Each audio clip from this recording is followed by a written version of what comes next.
Welcome. Welcome. We're just starting this off with a lovely calm vibe because today we're talking about a lovely, beautiful, soft, calming song. Yes. We're in our lilac dresses. Yes. Or top, outfits. in my case. Yes, yes, yes. Because we are sitting down today to talk about track 5 on The Life of a Showgirl, Eldest Daughter. Absolutely. It's so imperative that we speak about this song. Yes, it's been quite Because- a controversial song, hasn't it? Yes, it really, really has. It's such a complex song that explores so many different areas, and I think some people have a problem with how they don't feel like it kind of comes to this like conclusion, but Yeah. I think it does. I Yeah. absolutely think it does, and I'm excited to kind of put that together today because Yeah. it's such a special song.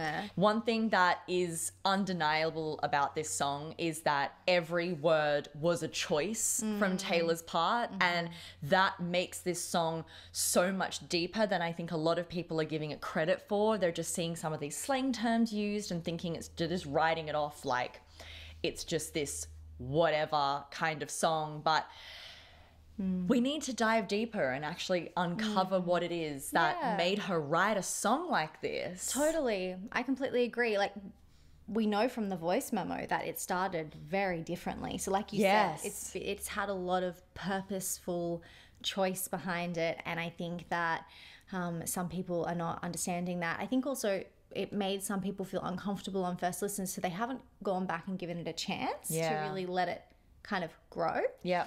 And it's funny because some people think that this is like the worst track 5 she's ever given us, which is so interesting because if you don't know, track 5s are kind of famous in Taylor's discography for being like the most vulnerable song on the album. And I think that's really interesting because this song has probably stirred up the most emotional reaction than a lot of her track 5s. So Yeah. it's like, well, obviously it's making people feel something. And So does that kind of make it perfect? Yeah, and why does the cringe factor have such a profound reaction or impact on people? I think that's something I want to talk about today when we break this song down. Absolutely. We have a bad case of not handling cringe in this society. Yeah. And today we will be trying to dive deeper into that psychology as well. Shall we have a listen? Yeah, I think we just simply need to get into it Yeah. because I don't even know where to start with this song. No, It's we like just need to have start at the beginning. A very good place to start. Oh, what is this When you from? When you sing, you begin with Do, re, mi. Oh, it's Sound of The Music. first 3 notes just happen to be. I don't think I've ever processed that there's like a whole bit before the bit, you know? And then she's like, do, re, mi, fa, sol, la, ti. And they're all like, and she's like, oh, okay, let me break it down. Do, a dear. Yeah. Starting us off with that piano, Beautiful. that ballad. We're going to hit Some feels. Everybody's so punk on the internet. Everyone's unbothered till they're not. Every joke's just trolling and memes. Sad as it seems, apathy is hot. Everybody's cutthroat in the comments. Every single hot take is cold as ice. When you found me, I said I was busy. That was a lie. I love this verse, I do. Me too, and this is so is- many people are out here saying that they don't. It's crazy. It is. It's actually crazy. It's so funny talking about this song because I feel like the first verse is exactly commentary on how people have received this song.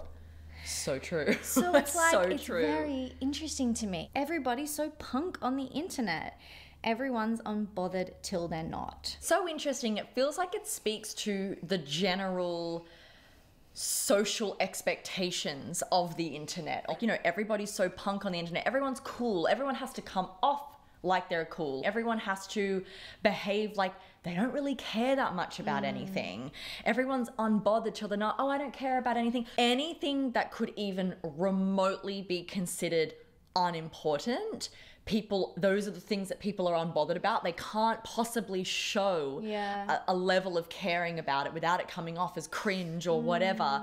But then the second that people do think it's an important topic, they're So bothered. Very, very bothered and very harsh, very loud. It's like, it's one extreme to the other. But I do think it's interesting how it could relate to how people perceive her and talk about her on the internet, because people genuinely can't claim to not care about Taylor Swift at all, but then the second that there's a hate train happening, people care so much about jumping on it and having their say about how Taylor Swift is wrong or cringe or whatever it is people want to say about her. I find this song extremely relatable, and I think even though it absolutely is speaking to her level of like how much people can hate on her, I think everyone can relate in a way, because it feels like the internet is a scary place for anyone, and I think you never know what to quite expect from it. Like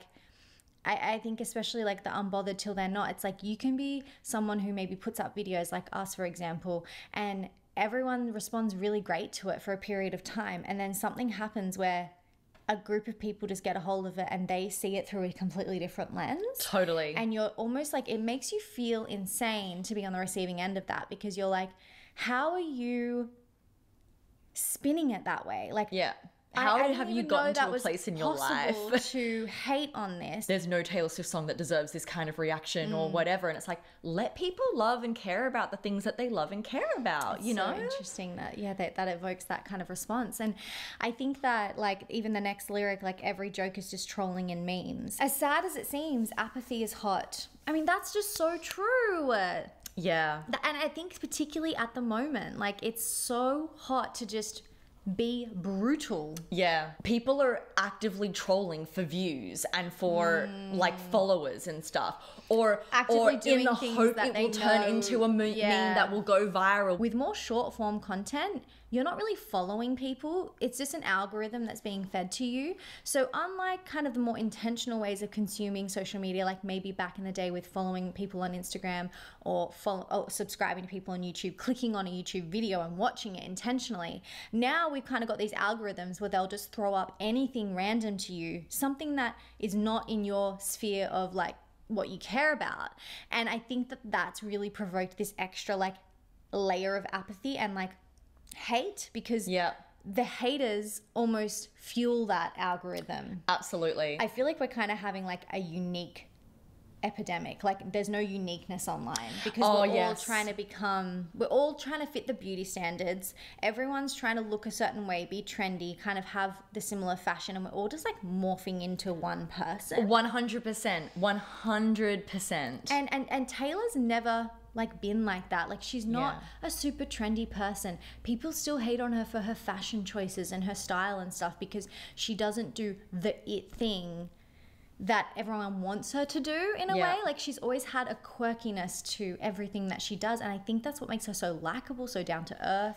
The fact that she gets it wrong is so endearing in her as a person, and how boring if she was trendy. Like that would immediately just make me not feel as connected to her. Totally. It's definitely part of her success, which I think a lot of the haters completely underestimate and don't understand about Taylor Swift. I think that brings in even this conversation around like cringe and everything too. It's like, if you care about something, then that's cringy. If you're too excited or too enthusiastic about literally anything, people are like, oh my God, that's too much. That's so embarrassing. That's so embarrassing. And we so know cringe. that's something that Taylor has definitely felt her entire career. Like she's never been the cool girl, and this song is not cool. Like we really need to keep that in mind, and I think that's why it is the most vulnerable song in the album in a way. Even though it may seem like we're all on the internet and we're all trying to be too cool and we're all trying to be like the same person, like you just said, the reality is that we're all dying for something genuine, and Taylor is that. Yeah, absolutely. Yeah, she's a breath of fresh air amongst like the cool kids in the industry for sure. Yeah. Everybody's cutthroat in the comments. Every single hot take is cold as ice. Cold as ice. I personally love that line. I think that that's so witty. Every single hot take is cold as ice, because it's cruel, it's mean, it's just laced with so much negativity. But it's a hot take. It's something that you know, is probably going to get the likes and the views and whatever. The hotter the take, the more viral it goes. Yes. Because that's what the algorithm also promotes. And I think that also coming back to like people being disconnected from these people that they're seeing on their algorithm being actual humans. Like, it's just a video to them that pops up that they've not chosen to really engage with in the way that we used to. It's just like really removing that like personal connection to the fact that these are other human beings. I think it becomes more and more like they're just these things on the screen. Absolutely. And it's just like really desensitizing us in a way. Yeah, absolutely. I want to talk about these last lyrics in this verse. When you found me, I said I was busy. That was a lie. I find it so interesting after every single line coming before it is speaking to like internet culture. She's kind of shifting here. It's sort of like that first instance of her talking to somebody else. There's a you involved here when you found me. It is presumed with the context of the rest of the song that this is, say, Travis, this relationship that she's in today. It's so interesting to me that she decided to say this at this point in the song because it feels completely detached from the internet conversation. But it's not, and that's what's not. so interesting. It's like she's giving this context in a really subtle way as to why she has been kind of putting up a wall. Yeah, to she's people. guarded. She's saying, when you found me, I said I was busy. Maybe because she's feeling extra protective of herself around that phase in her life where people are being brutal. Online culture is crazy. She's not feeling good. She might be feeling vulnerable herself after a heartbreak or whatever she was going through. I mean, we have to assume that maybe this was when Travis wanted to meet her backstage after the Eras tour, and she said no. And that's really interesting. Like, she's kind of reflecting on how quickly she put up that wall there and was like, no, thank you. And I think that those previous lyrics do give us the context to that. It's like I completely agree. She's built up a wall. And I think that this song is really exploring those walls that she's built up over time. And I think that's kind of the core of the song and why maybe being in this relationship is allowing them to move. Yes. And I find it a really sad lyric. That was a lie. Like, I think that that actually is a really soft moment in the song. Yeah. I have been afflicted by a terminal uniqueness. I've been dying just from trying to seem cool. This is like the core feeling of the song. And she's just like putting it so eloquently. I have been afflicted by a terminal uniqueness. I actually do just need to stop there because she's really saying so much. She is. When we first listened, you were saying how like you feel like it speaks to like her fame and things like that being quite like a unique kind of aspect of her life. And that it's true. Like, she is so different from pretty much every other person on this planet because of the fact that she has this fame and success that follows her and informs so many personal aspects of her life in a way that the rest of us could never possibly relate to. It's a terminal uniqueness. It's absolutely a terminal uniqueness. But it also really plays to this like not being cool kind of aspect. And I think something that you know, everyone can relate to if you're kind of understanding this song. Because like I said before, we kind of are in a drought of uniqueness when it comes to online content. And her saying like a terminal uniqueness is almost to me saying like being herself and putting her authentic self out there is like a death sentence. Yes, it's like it's something that's going to kill me, like having terminal cancer or something like that. It's like you can't live and thrive in this world being your unique individual self because people the climate don't value that. Yeah, the climate's not conducive. Yes, with uniqueness, with cringe, with excitement. Yes, Taylor by nature is a cringy person. She is just and we are too. Yeah, it's the millennial cringe. Like, we can't help it. And then she follows that up with, "I've been dying just from trying to seem cool." It's so fucked up because you pointed out to me a few weeks ago how like the terminal and the dying like connect with one another. Yeah. But when you look at these two lines together, she's saying, I'm dying from being myself, but I'm also dying from trying to seem cool. There is no middle ground. Like, this world doesn't allow you to express yourself fully without being completely criticized and judged for it. And I love think these lyrics it so really much. kind of ties in well with those last lines of the first verse with the when you found me I said I was busy, that was a lie. It's like she's literally saying like, I don't know how to let people in because I don't know how to be. I don't know which version of myself I should put on, and it's too hard to feel like I'm gonna meet somebody and they're going to judge me regardless of how I behave, and I'm going to be left hurt and heartbroken once again. Or have a preconceived idea of who I am. Yes. Or judge things based on things that they've seen on the internet. It's such a powerful lyric that I feel like everyone can relate to some degree. I also kind of feel like when you wrap in that eldest daughter concept too, it's like there's a lot of ideas around, you know, that kind of a girl being parentified at a very early age, or needing to put her needs aside for the sake of like younger siblings, or, you know, kind of just not being able to fully entirely be yourself because you need to look out for other people and maybe your parents too, and like be what everyone expects of me as the eldest daughter. Like so then pressure. adding all of this on top of it makes it that much harder. Yes. Yeah, you're absolutely right. It's so like layered. The eldest daughter is it's layered throughout the song, but it's not as obvious as I think what some people wanted from this song. And I think part of the reason this song gets so much criticism is that everyone really wanted a lot out of a song called Eldest Daughter. It's like, it's such a touchy topic and subject that people feel, you know, is a big part of their personality if they are an eldest daughter. And I think they wanted to feel like Taylor was really going to lay that out in a song and explore it. And they're going to be like, that's my life and that's exactly how I feel.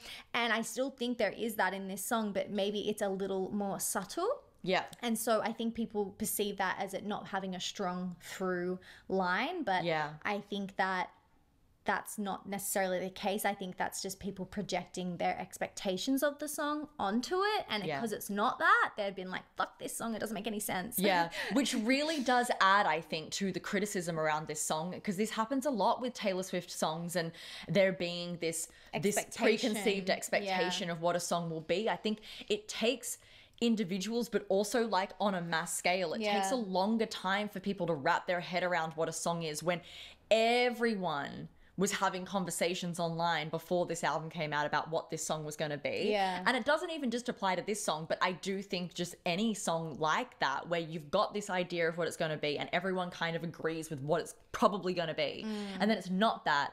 People can't fathom what it actually is because they're too caught up in it being not what they thought it was going to be. So it's like you're not allowing yourself the space to really fathom it. Totally. And you're not really receiving it. You're not really listening and like learning from it and actually allowing it to teach you something different, maybe something you couldn't have thought up, you know? Yes. That's exactly what I think this song is. If you really listen to it, she's actually saying something I could have never have really drawn comparison to with the eldest daughter topic. Yeah. That theme it's weaved throughout the entire song because you know, if you're an eldest daughter, or if you have been parentified too young, or if you do feel like the responsibility of so many things weigh on your shoulders, you can feel that in this song. Yeah. You can feel that in Mirrorball. You know, there's other songs where she's kind of expressed feeling like she has this responsibility or she doesn't want to let people down, etc. It's like, it's kind of being a pathological people pleaser. You know, there's so many elements to her discography that touch on that. So I think it's obvious in how she's trying to weave that through this song, in my opinion. I completely agree, and I do think it's quite heavily laced throughout this chorus. Yes. But I'm not a bad bitch, and this isn't savage, but I'm never gonna let you down.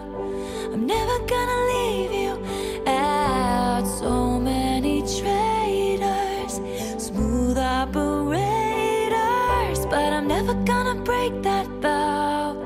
I'm never gonna leave you now.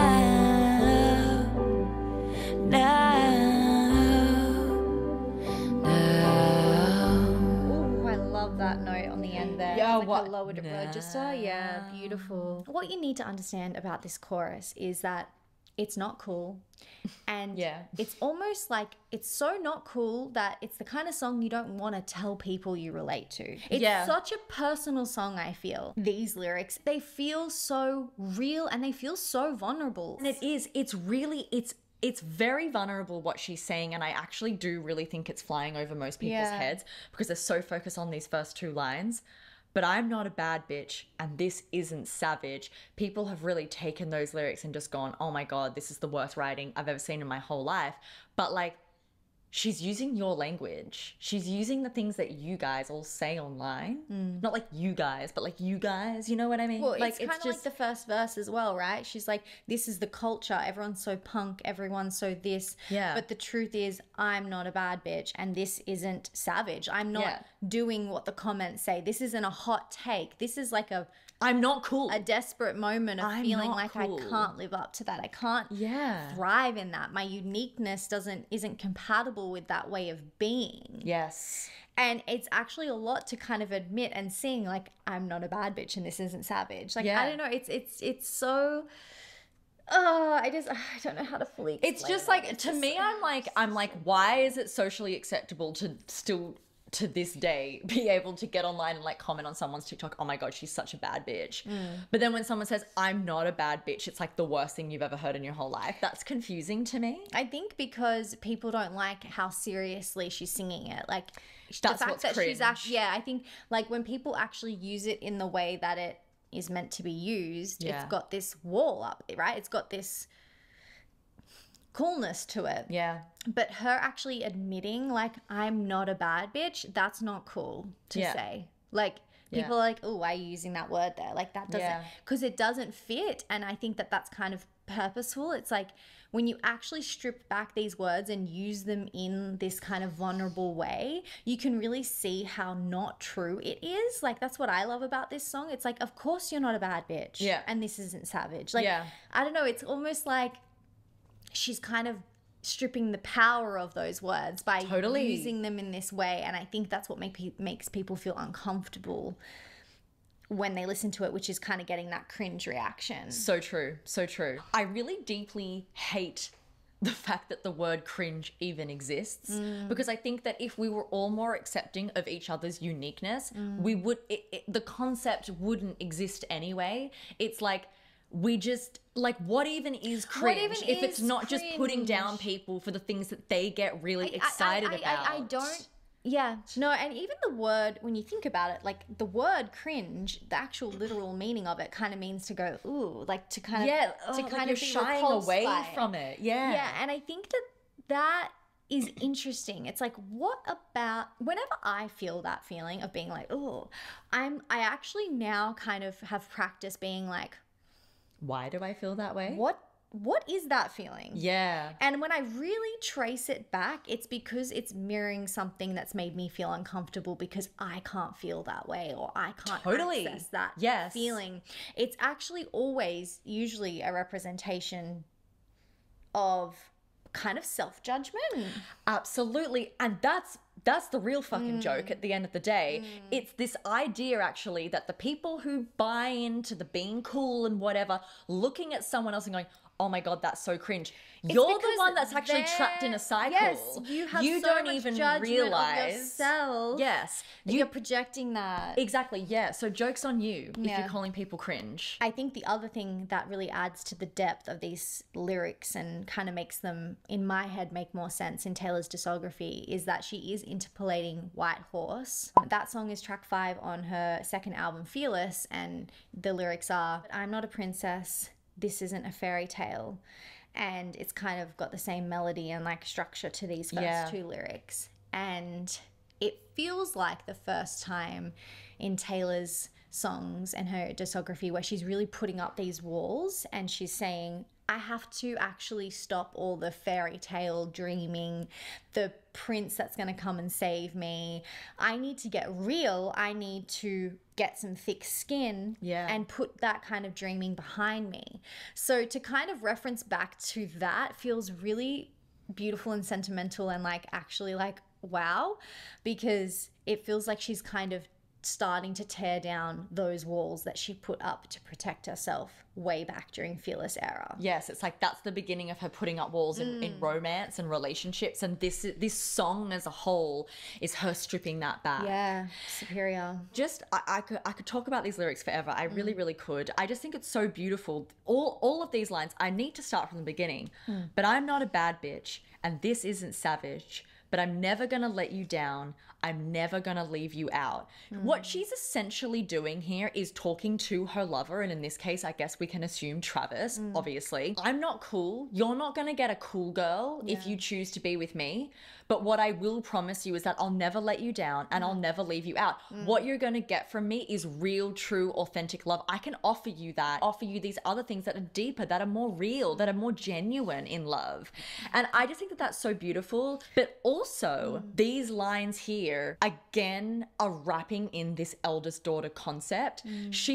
She's thinking about how in this love, she doesn't want to let you down and she doesn't want to leave you out, because these are probably things she thought about her whole life as an eldest daughter. The eldest daughter thing is actually wrapped into this as well, even though what she's saying is like actually really beautiful and really raw and really authentic. Totally. And that's what's interesting is like the eldest daughter theme is just kind of existing in this song. Almost like this song kind of came out of her and then she was like, oh, eldest daughter. Like, not like she went into it kind of being like, I'm going to write a song about being an eldest daughter. No. This chorus is so tea because it's like she's actually kind of aware that she doesn't fit into this like culture that's currently online right now. But what she does do is offer this kind of beautiful vulnerability and this softness in her music to us and to her lover in a more personal relationship way. So I do love kind of thinking of it as being something that she's kind of singing to the listener as well. It's like, Yeah. you're not going to come to my music and get the bad bitch, even though sometimes we do. And that's what I think is interesting about Taylor. She's got plenty of bad bitch songs. We've got Vigilante Shit, we've got Who's Afraid of Little Old Me. We've kind of referred to her as a bad bitch so many times. And so it's almost like this song is like a bit of a disclaimer to being like, I actually really struggle to keep up with that. Yeah. And this isn't savage. This is fucking lame. Yeah. And I'm never going to let you down. Like, I don't know, that's just so emotional to me. No, absolutely. And it is really fucked up to think about it from that perspective of her like singing to her fans or to the listener in this rather than like to her lover, because it does feel like then it calls back to songs like Mirror Ball. Yes. Where she is actually in some ways behaving as our collective older sister. Totally, yes. Which then also feeds into the eldest daughter narrative. It's almost like she's like, this world, I can't keep up with it. I can't be cool. I can't be the cool it girl forever. But like, I'm never going to let you down. Yeah. And I'm never going to leave you out. Like, Yeah. I'm going to keep making songs and I'm going to keep trying. I'm going to keep being my unique self. Like, it gives me Mirror Ball so strongly, because like in Mirror Ball she says like, I'm on my tallest tiptoes, like shining just for you, and like all I do is try. I've never been a natural. Like, I'm just here trying to get you to laugh at me, to look at me. Like in that song, she's literally like saying, She's literally oh saying, my I'm not cool. God, I'm not cool, This but is I hard. keep doing it. Yes. And this song is kind of continuing that message, It right? is. It's like, she's like, you're not going to get that from me. Yeah. But like, I'm going to be here anyway. Totally. Whether or not you take it towards her partner or like just people that are listening to her music, it's just such a revealing thing to admit to, in my opinion. Yeah, It's just beautiful. absolutely. So many traders, smooth operators. Look, so true, right? So true. Everyone's trying to Robbers fuck to her the east over. and clowns to the west. Yes, and she kind of says that in Sweet Nothing as well. Like, She does. Industry destructors and soul deconstructors and smooth talking hucksters Glad handing each other. What? What?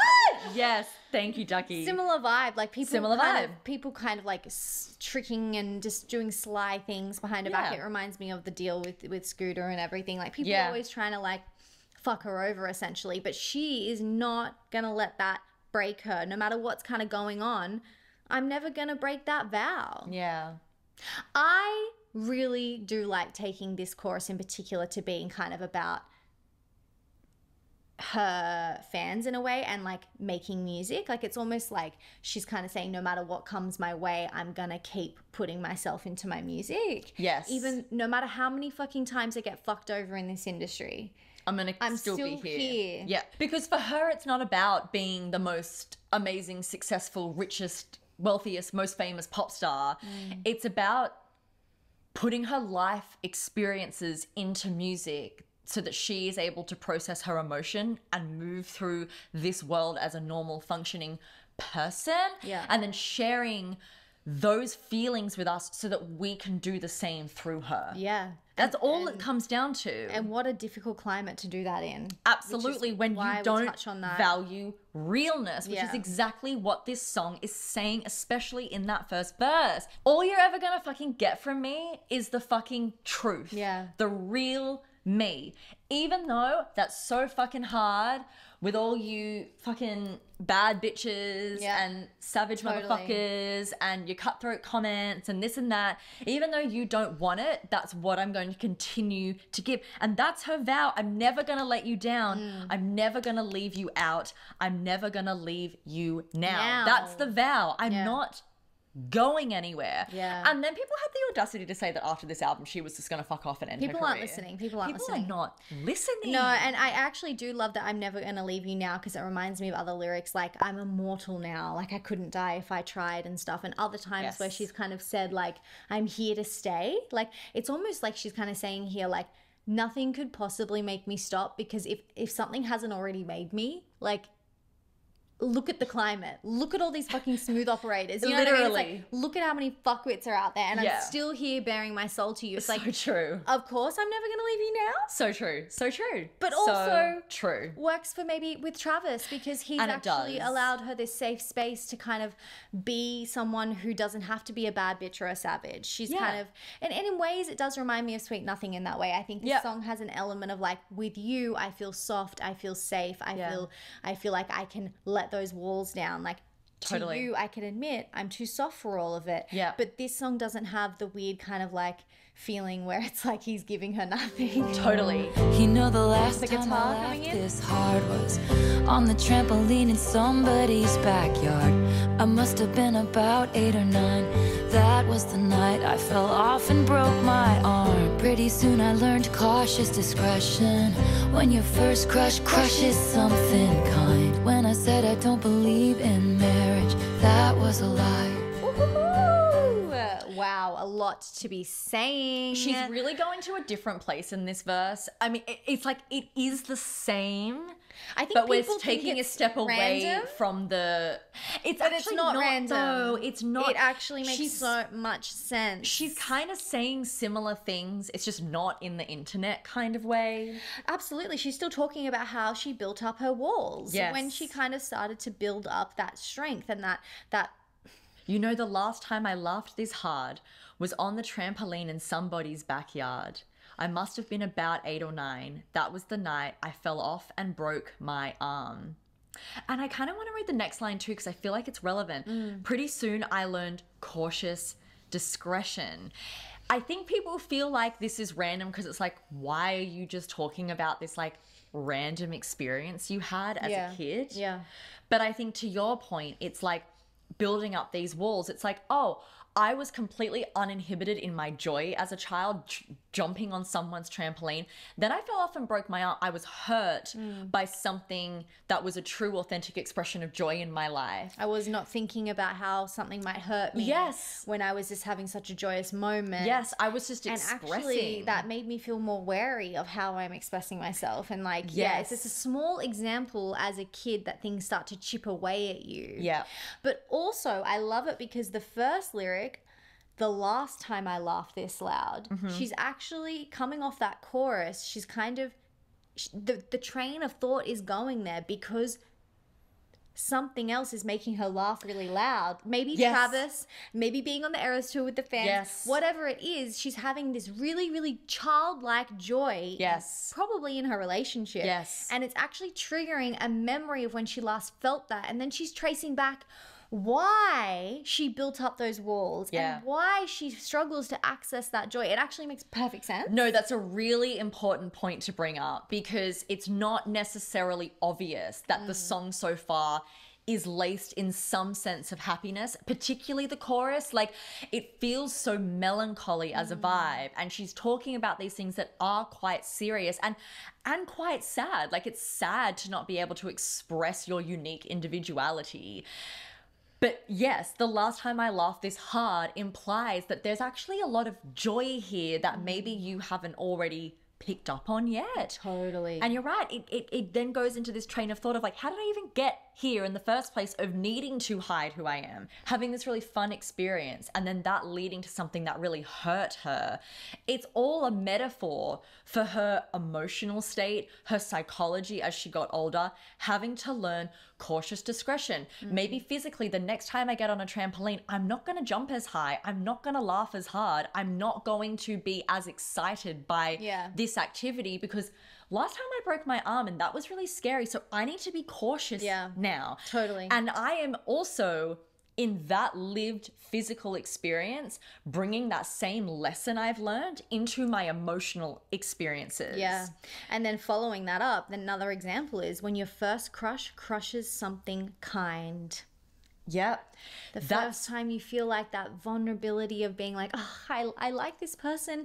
What could be the harm in just like putting it out there, and then they reject you? I like them. Yes. And that's that first feeling of being like, oh, I can't do that. That hurts. Yes, actually. It's another experience where she had to learn cautious discretion, but it's more about an emotional experience than it is a physical experience. But either way, it's the same lesson that we've all taken from it. And this should be so relatable to everybody. Like, we all know what it felt like to be a child. This is why so many of us are nostalgic for childhood, because it's literally all you remember is the being in the present moment and not thinking about the future or the past or how this particular thing could lead to this, which might not be good. So I'm not, now we're anxious about things that could happen in the future because we're feeling this way today, or we're doing this thing today and it might not all work out.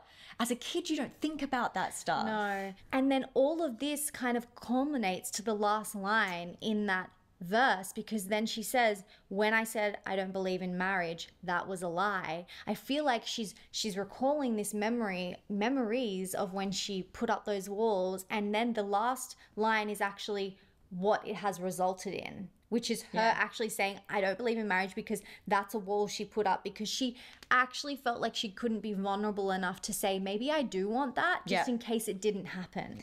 Exactly. It's like protecting herself from this desire that might not ever come true.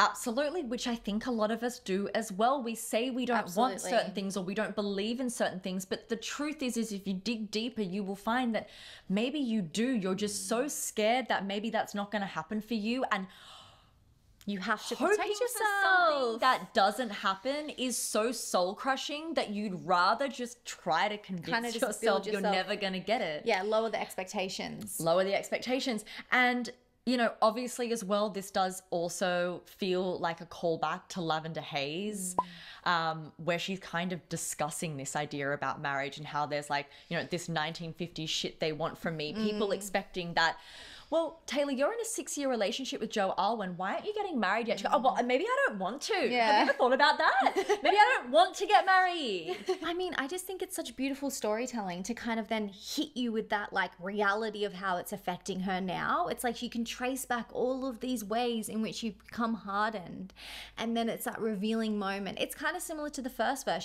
She's talking about that climate, and then she says, and that's the result. I didn't want to meet you because I'd put up my walls because of that environment. It's like every verse she's kind of setting a scene and then telling you why she was closed off to things in her current life today, how that has actually impacted her now. It's like it builds up. Yeah. It's so well done. I actually am obsessed with how the verses are. No, I completely agree. This is really truly going over people's heads. It really is. And every line at the end of the verse, it hits me hard. It's the emotional reveal. It's like, what do you mean you're talking about being a kid and a trampoline, and then the marriage, that was a lie. It's like, oh my God, it all makes you feel so much. It makes you feel so much if you're understanding the context, if you understand the reflection that she's doing and the dots that she's connecting. Yeah, absolutely. Thank you. I also really love how she says 8 or 9, just because like 89, 1989, I've never thought about that. There's I like always that. there's Thank you always so a little much. numerological reference to her numbers. There is a bit of a Robin connection, I think, in Eldest Daughter in some way. Oh, yes, And okay. the actual lyric, the time will arrive for the cruel and the mean. You'll learn to bounce back just like your trampoline. I have not thought about that because that's what she's doing in this song. She's bouncing back. Yeah. Like the trampoline that started this whole string of events. Totally. That's a lot, actually. And I think in Robin, she's kind of exploring like this childlike innocence that we lose as we age because we're putting up these walls, right? And because we are becoming much more rooted in reality. Yeah. and needing to adhere to societal expectations instead of just being who a kid. you are. And in a way, it feels like she's kind of observing that in Robin, but in Eldest Daughter, she's kind of stripping back to how she can now have moments of feeling that again. And I think that's really beautiful. Like there's definitely a connection between those two songs in that way. That is so fucked up. Yeah. Oh my God. I literally have not fathomed that. It's so crazy because Robin is one of the last songs we got before this album. And it makes me wonder if she wrote Robin having already met Travis. Yes. Oh my like God. maybe she was already thinking God. about all of this. We need to actually go back and fathom Robin deeply. We do. God, no, this is really fucked up. She literally was probably looking at Robin being Yeah. like, oh, I understand how you're feeling because I was there once and I'm accessing it again for the first time Totally, in because my I'm life. witnessing Travis Because I'm witnessing. and his ability to be like that as an adult. Like he's got this real ability to be a man and like fully like makes her feel safe in that way, but he can also access this like childlike vulnerability. That is so concerning. That is so concerning. Oh my God. Every eldest daughter was the first lamb to the slaughter. So we all dressed up as wolves and we looked fire. Oh, the controversial lyric. Yeah, I know. They just keep coming, don't they? They really do. Can we just talk about the guitar first of all? Throughout this whole second verse, I feel like it's really telling us that there's a lightness. She's rediscovering that childlike joy in her relationship, in herself. The first verse was feeling really dire. She's dying from trying to be cool, and this second verse feels like there's something actually shifting. That she's finding, maybe she's found someone that really gets her, that really mirrors that back to her. And she also has that in her fandom. Her people understand her music, they relate to that. Like there's all these other elements in which she actually can feel seen and understood, and it feels like this song is a journey on finding those and kind of focusing on those rather than the overwhelming negativity. Absolutely. Yes, thank you so much. These are obviously the only lyrics where we actually get the phrase eldest daughter, which is obviously the title of the song. Every eldest daughter was the first lamb to the slaughter. So we all dressed up as wolves and we looked fire. I think it's really like the dressing up as wolves and we looked fire thing that's been controversial. But again, I actually think that there's so much beauty in these lyrics. I mean, she's so right in saying every eldest daughter was the first lamb to the slaughter. It's like, you're the first in your family to kind of like have these lived experiences. And so you're kind of like paving the way for younger siblings that you might have. First lamb to the slaughter is a crazy way of saying It that. is. It is. It is. You're just the first ones figuring it out, and saying sent You're to alone in slaughter figuring it out. is a lot. Yeah, it's like your younger siblings have older siblings to look up to and to maybe like not make as many mistakes. So we all dressed up as wolves and we looked fire. I love this too. You're dressing up as a wolf to like, it's speaking to the walls you put up that make you seem tougher so that you can do the things that the people around you need from you. Yes. And it's a perfect metaphor because she's using lamb and wolf, which are classically the prey and the Predator. Yes. The Yes. prey and the predator. So it's perfect. She's saying we are the lambs sent to slaughter, but we put on this facade that we're actually wolves. Yes. And that's part of this whole entire song. I've been dying from trying to seem cool. I'm not as strong and as bad bitch and as savage. I'm not this wolf that you all think I am. I'm actually the lamb, the first lamb sent to slaughter. And I've been trying to make it work. Yeah. And yes, I think the biggest problem that people have is, and we looked fire, part of it. And it's like, so interesting because like that is the phrase that people comment on everyone's Instagram photos. You look fire. Oh my God, so fire. Yeah. It's bringing back in that internet lingo that she explored in the first verse, but it's also part of the facade. I'm not fire. Sense. I'm not fire. We looked fire because that's, we're I've got my mask on. Trying to be cool in this internet world. We're trying to be what you guys want us to be. And we looked fire because that's what people say. I don't understand how it's not like, it should just be obvious. It's like at this point she's using the cool lingo because dressing up as the wolf is the putting on the cool facade to protect the lamb inside. And we looked fire. And you looked fire. And I think that honestly, like, I honestly genuinely feel that a lot of eldest daughters will relate to this lyric. Yeah. Like you move through this world as just a tougher version of yourself than what you really are.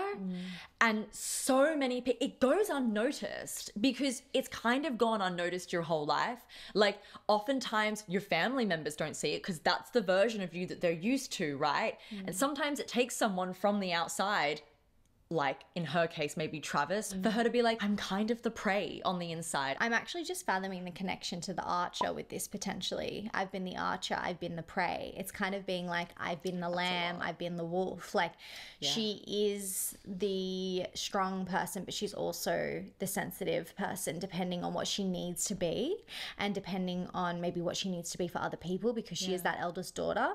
It's like she can kind of put on that suit, right? And look fire. Yeah. Like, you know, I feel like the fire lyric is actually really important because it speaks to dressing up in this kind of bad bitch way and just blending in with the beauty standard, the societal norm, doing the cool, trendy thing. It's like, I just think I find that lyric really intelligent. I know I agree. It might sound ridiculous because I get what people are saying about it being like, I don't know, a trend, like a silly word to use, but it's purposeful in my brain. It makes sense to me why she's saying that. It's kind purposeful. of sarcastic. It's kind of like, this is actually what we're feeling, but we dress up as wolves and look fire. Yeah. Like, it's kind of like, how stupid is that we do that? How stupid is it that we pretend everything's fine and we say fire? And like, it's just like, it's kind of, it's because I don't know how to make this song make sense to people that it doesn't make sense to. Yeah. I guess you just have to get it or you don't. Yeah. Now, we're going to listen to the bridge, which is absolutely the best part of this song. Oh my God, it is. I think even people that really, really don't like this song think that this is like the best bridge they've ever heard. Yeah. And I've heard some people be like, I can't believe she's put such a perfect bridge in a bad song. Yeah. Which I personally find offensive. I agree. Because I love this entire song and it's so necessary for it to be in this song. No, I agree. This bridge is only perfect in the context of everything else that she's saying. It's also like the first time that she's really saying like, I am happy in this song. Yeah. Like it's really spelt out a bit more for us here in this bridge. Yeah. I love how the guitar builds. Like, it's something so addictive to me about how we go into this bridge. Yeah. We lie back, a beautiful, beautiful time lapse. Ferris wheels, kisses, and lilacs, and things I said were dumb, 'cause I thought that I'd never find that beautiful, beautiful life that shimmers that innocent light back, like when we were young. Oh my God. It's what a so perfect beautiful. bridge. It's beautiful in its lyricism, but it's also so beautiful in its delivery. To your point, I think that guitar build going into it, like it's got... It's like an emotional swell. It is. Yeah. It's like you can almost imagine her crying, but like from happiness. Happiness. I agree. And I often do cry from happiness when it brings me to tears, this bridge. It's so emotionally evoking. And I think it's also the backing vocals that she does on every second line. Like, we lie back. Beautiful, beautiful time lapse. Yeah, it's so nice. It's like every second lyric he's like this little da-da-da-da-da-da-da. Yeah. Oh, that's great melody. It's so nice. It's so nice. So good. And what the fuck she's saying? I love the imagery I get in this bridge. Oh my God. We lie back, a beautiful, beautiful time lapse. Ferris wheels, kisses and lilacs, and things I said were dumb. I just get this image of her like literally lying back, maybe with her lover, and like reflecting on all of these things, this whole journey of her entire life, and how she got to behaving in these certain ways, or holding back certain vulnerabilities, or just like not being her full self because of the things that scared her. And I said to Bonnie the other day, I literally get like the imagery of like Edward and Bella lying in the field in twilight with the flowers and stuff. Like I get this like really beautiful sunshiny, like springtime, like energy. Like I mean, even just starting off with "we lie back," that immediately for me, it's like it's relaxing. Like I can breathe, I can let my guard down, I can relax into myself for the first time in my whole fucking life. Is literally what that feels like. We lie back, we're relaxed. So beautiful, so true. Beautiful, beautiful time lapse. I think that the time lapse lyric is actually really important in this song. I think for those that feel like it's random and it's pulling from too many different places, actually is kind of the point, and maybe even the reason she's saying time lapse here. It's like almost the amalgamation of her life that has brought her to this point and this feeling, which is why we have to pull from so many different places. But also I like thinking of it in the way that it's like maybe her and her lover being old. Yes, and then reflecting nice on their too. life together. Yeah, I like that. I like that. Oh, their life, which was Ferris wheels, kisses and lilacs. Like it depends which way you look at it, I think. And yeah, because I think if it's written from like the current day perspective, and she's like looking at it through this lens of like, I've been through all of these like, you know, romantic relationships that didn't work out for one reason or another, but now I finally found you and everything makes sense. It's like all of those lovers and those experiences in romance, these Ferris wheels, like the kisses we had, like the flowers you gave me, and the things I said were dumb, like I don't believe in marriage. It was all protecting myself from because of these experiences that didn't work out. Absolutely. And that really reminds me of White Horse as well. Like things I said were dumb. Like as in the fairy tale things that she said. Like, you know, she when she was younger, she believed in this kind of fairy tale love, and then she said, "Oh, that's dumb. I need to not believe in that." Yes. But the things that she said were dumb, she now has, which is kind of what that lyric is. We lie back, a beautiful, beautiful time lapse of all of these things, including things that I thought were dumb. Yeah, we have that now. We have that now. Yeah, and I can like be in it. I can relax in it. Even this prospect of being married to you, like I can relax into it. I feel like I finally found it. Yes. I'm so ill. I'm actually so ill of every single lyric. No, it's really concerning. Because I thought I'd never find that beautiful, beautiful life that shimmers, that innocent light back. Like when we were young. Oh my God, it's the Robin connection again. It is. And it's almost like right before this relationship, she was kind of fathoming, watching this child being like, look at this light they have, look at this love that they have for life. And almost like she can sense herself being closed off to like fully feeling all of that deep vulnerability, because it's like, I don't feel like I'm ever gonna get that. Absolutely. Where I can feel that free and that joyous again. Yeah. And the closest I can is like almost watching a kid experience life. Absolutely. And I think that that's really held in like there's a connection between the lines, and things I said were dumb because I thought I'd never find that. Like I said they were dumb because I wouldn't have this childlike innocence again. But now that I have it, I can really bask in it. And that is so beautiful. That's so exactly beautiful. The theme of the song as well. She's put up these walls and she said this and this and this because I didn't think I'd ever find this life or this love. Yeah. It's like I said I didn't want it because I never thought it would be possible to actually have it. And now she has it. Yeah. And it's so beautiful. It is. And I think another thing that's like an added layer to this bridge is once again bringing in this eldest daughter concept.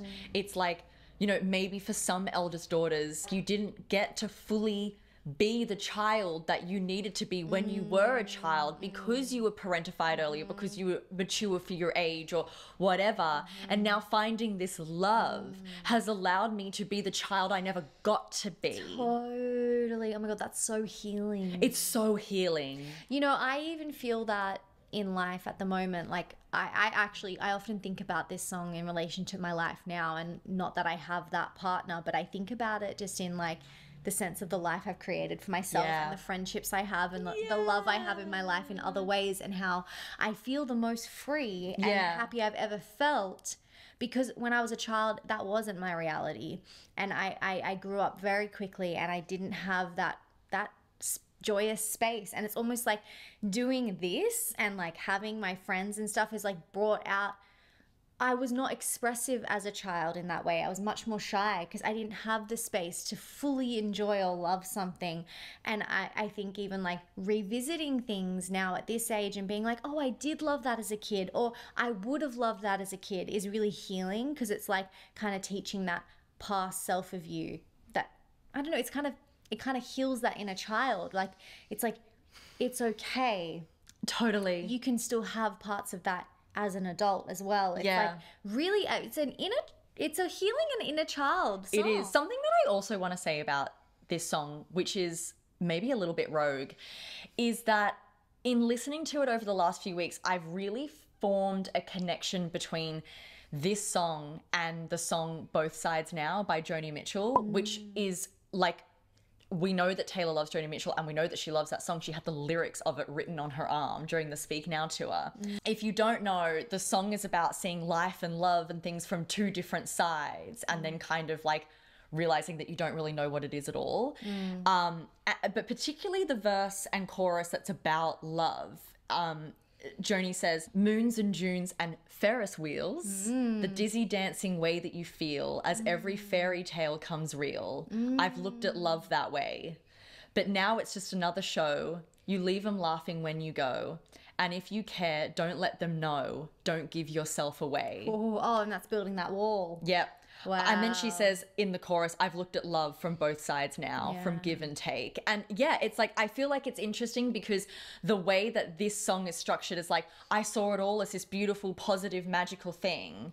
And then my experiences have led me to realize that I need to put these walls up. I need to pretend that I don't care. If I care, don't let them know.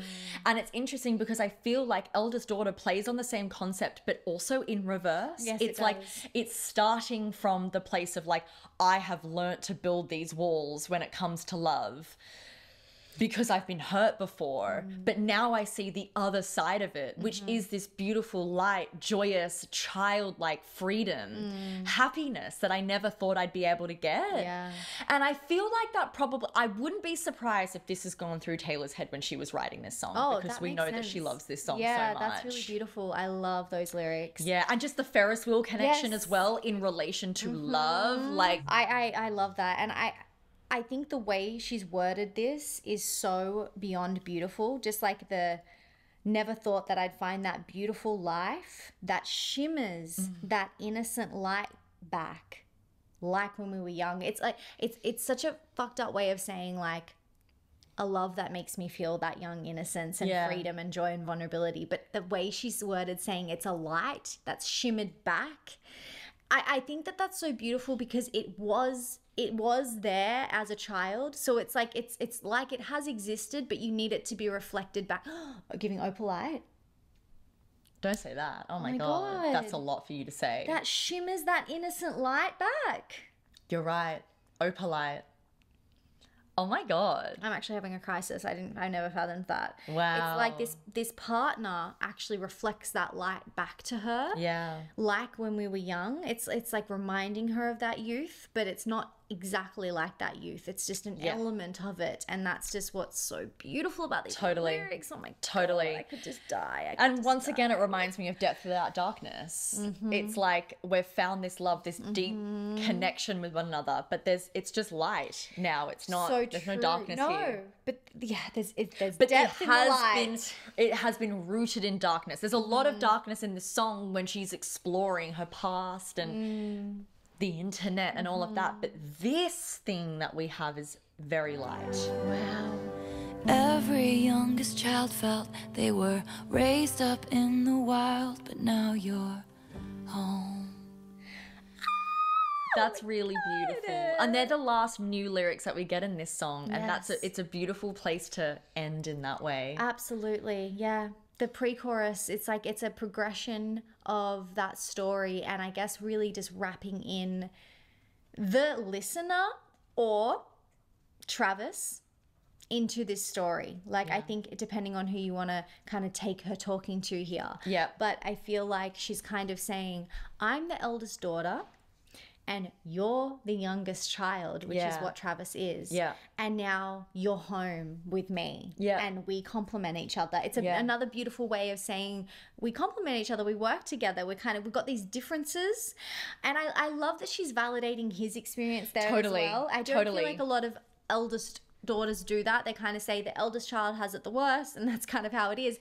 But every youngest child felt they were raised up in the wild. Yeah. That's kind of a lot to say. And there's an instability. A lot of the youngest children maybe don't have everyone at home by the time they get old. Everyone's gone and left and flown There's the also coop. just a chaos in having a bunch of older siblings that are all living their own lives and doing their own different things and whatever, and you're just like this baby there. It's like the eldest child never experienced that because they were the only child, at least for a period. And the eldest children can feel a lot of pressure and a lot of I guess responsibility, and the youngest child might feel like they never get a chance to have any control or ability to do what they want to do. They kind of just have to follow in, and just it's this kind of like feels like the wild. You know? There's not a lot of structure and a lot of certainty for them.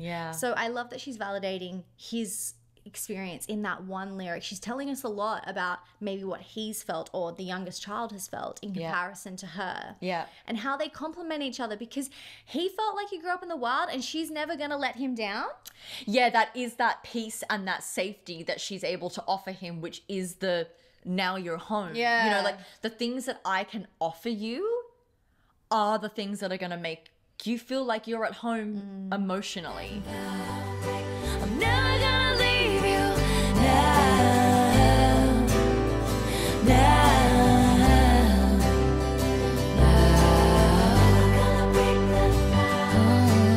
never gonna leave you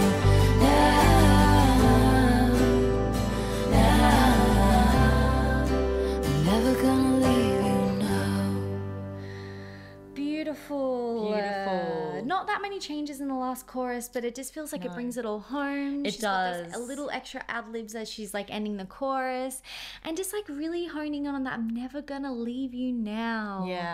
It feels like a lot for her to say, and almost like I think I expected a song like this to come after she's married. Like, I'm never gonna break that vow. Like, it's kind of alluding to marriage in a way, but she's already there. She's already there. I think as well what's beautiful is the production kind of feels like it changes in the sense that for this last chorus is you can hear way less of the piano. It's like the guitar gets stronger as the song goes on and on. True. And the piano gets less and less and less, and I think that matches so well the journey that you go on with this song. Lyrically, it starts so deep and like in a darker place, and that piano really matches that mood. And then kind of to your earlier point, the guitar comes in, which lightens it, but the piano is still there, and then you sort of get to the end and it's like you can really barely hear that piano at all. It's just so light and joyous, and it's it's got a really positive feel to it, but a very sentimental and emotional feel to it as well. It's like it's a very touching song is how I would put it. I agree. And you know, guys, I would love to know how you feel about this song and what your relationship with it has been like, and like I guess the journey with it. This song is really hard to just like feel like you completely done it justice, because because there's so many opinions about it that are just like not great. It's like, I don't know, it's just one of those songs, it's really, it either hits you and you feel it, or maybe it doesn't. Like it's a very much an emotional experience for me, and I struggle to really articulate why I love this song so much. I just know that when I'm alone and I'm listening to this song, it feels like a hug. It feels so comforting. It feels so validating, and it feels like a bit of a guiding light in a way. It feels like something to kind of like be hopeful. It gives me hope in life. Yeah. You know, we're never too old to tap into the youthful joy and vulnerability is the lesson I take from that song. Absolutely. Anyway, guys, hope you enjoyed that. Yeah, love you guys. Let us know your thoughts. Yes. And we'll see you soon. We love you. We'll see you soon. Bye.